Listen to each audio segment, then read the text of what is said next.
हो आखिरमा मरेपछि लानु केही छैन, कसैले केही लान सक्दैन, सक्छ केवल हरिनामको गुणगान कीर्तन भजन श्रवण गरेर आर्जन गरेको पुण्यको फल।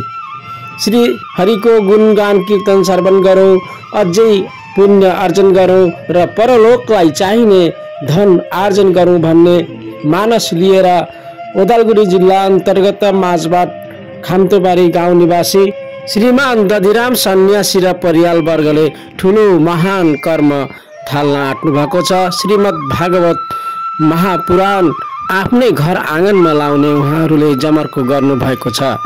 2025 सनको 5 अप्रिलदेखि सुरु भएर 12 अप्रिलसम्म चल्ने श्रीमद् भागवत महापुराण सप्ताह ज्ञान महायज्ञमा आउनुहुनेछ अन्तर्राष्ट्रिय भागवत वक्ता पण्डित पुरुषोत्तम उपाध्यायज्यू गुवाहाटी मालीगाउँबाट आउनुहुनेछ र उहाँले सुमधुर स्वरले सरल रूपले श्रीमद् भागवतका कथाहरू हामीलाई सुनाउनुहुनेछ।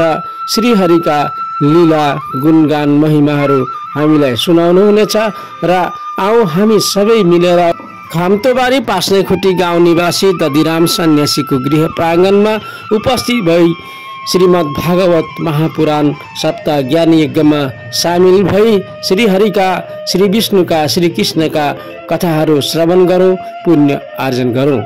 यस सप्ताह ज्ञान महायज्ञमा निकै आकर्षणहरू पनि छन्।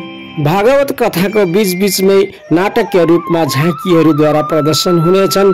विभिन्न कथाका नाटकीय रूपहरू हामीले प्रत्यक्ष रूपमा देख्न पाउनेछौँ, जस्तै कि सुखदेव मुनि र राजा परीक्षितको संयोग, महादेव र सतीको चरित्र, ध्रुव र प्रहलादको चरित्र, कृष्ण जन्म नन्दोत्सव, श्रीकृष्ण माखनचोर रासलीला, रुक्मिणी विवाह कंसवध, सुदामा चरित्र, सुखदेव मुनिको विदाई इत्यादि विभिन्न कथाहरू नाटकीय रूपमा झाँकीहरूले प्रदर्शन गरेर भक्तहरूको बीचमा प्रदर्शन गर्नुहुनेछ। श्रीमद् भागवत महापुराण सप्ताह ज्ञान महायज्ञमा परिवारवर्गले समस्त भक्तजनहरूलाई निम्त्याउनु भएको छ।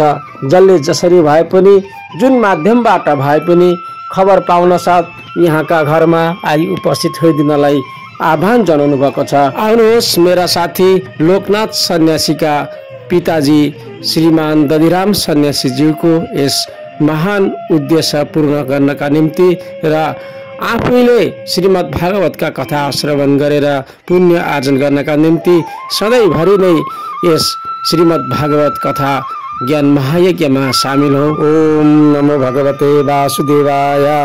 ओम नमो भगवते वासुदेवाय।